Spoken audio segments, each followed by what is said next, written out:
Hello to all my LinkedIn connections and to my Facebook friends and to my Twitter followers, especially you, Wayne Gardner.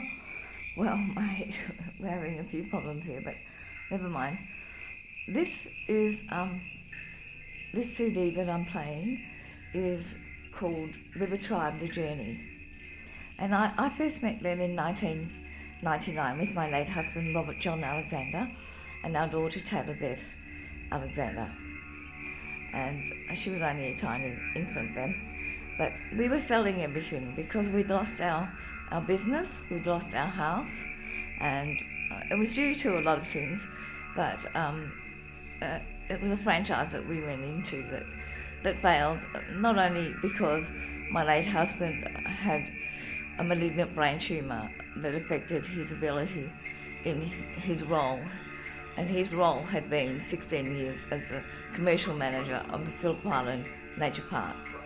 So, and I became pregnant to our son. So, as we were selling everything, I heard this loud sound. It was very, very, very loud. And I followed the sound. I said to Rob, I must go and have a look where this is coming from. So I followed the sound and I found Mike Lane and his Aboriginal tribe. He's white Indigenous as a Christian, and they were selling their CD in a basket. So I'm going to read you what it actually says on the back of the cover. Imagine if for one moment you forgot the self and its desires and its rights. You gave a scrap of your life away, and in return, you get this incredible candle in the heart for a moment. What if the candle never went out, but spread and strengthened and filled your whole consciousness forever? What new and miraculous life might you hope to get if you ever managed to throw your life away entirely?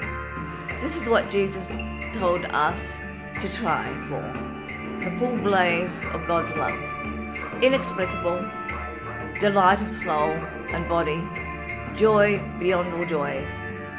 That is what we were put into the world to find, and the world itself, seen clearly, exists primarily to help us find it as a hothouse to nurse our growing spirits along until they're strong enough for the unimaginable outdoors we called heaven. Joy Davidson, on 1955, wife of C.S. Lewis. Tribe members on this recording are Mike Lane, Matt Atchison, and Dave Gleason. Special guests are Stuart Fabula, Native American flute, and Joan Fabula, bass. Now, what I was going to say, other than what I've just read of Mike's, and hopefully he's okay, but I'm not quite sure. I'm going to talk to you about Auntie Nance, who I met at Chisholm when I studied community development in 2002. It was I met her, and she was very heavily involved with the Aboriginal co-op in Dandenong.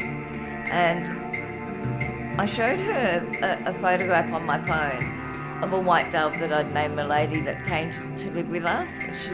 She would sit on the aircon vibrational, and she brought a male to her, and they had little ones. I never fed her. I don't feed birds that way. But I showed her, and she said, "Do you know, Marie, for all of us in the Indigenous world, especially Aboriginals, a white dove showing up to your house like that is a very special thing." So I'm going to show you now this picture. If you can see, do you see the dot dots of Aboriginal art? I must give him recognition as well for what he's done. I think it is, let's see now.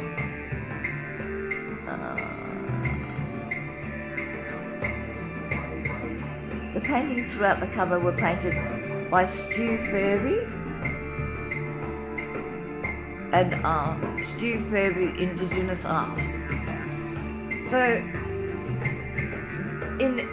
upon reflection, I must tell you that pure Aboriginals see art forms falling out from the sky like DNA forms, and that's why it's ... that way that they do that.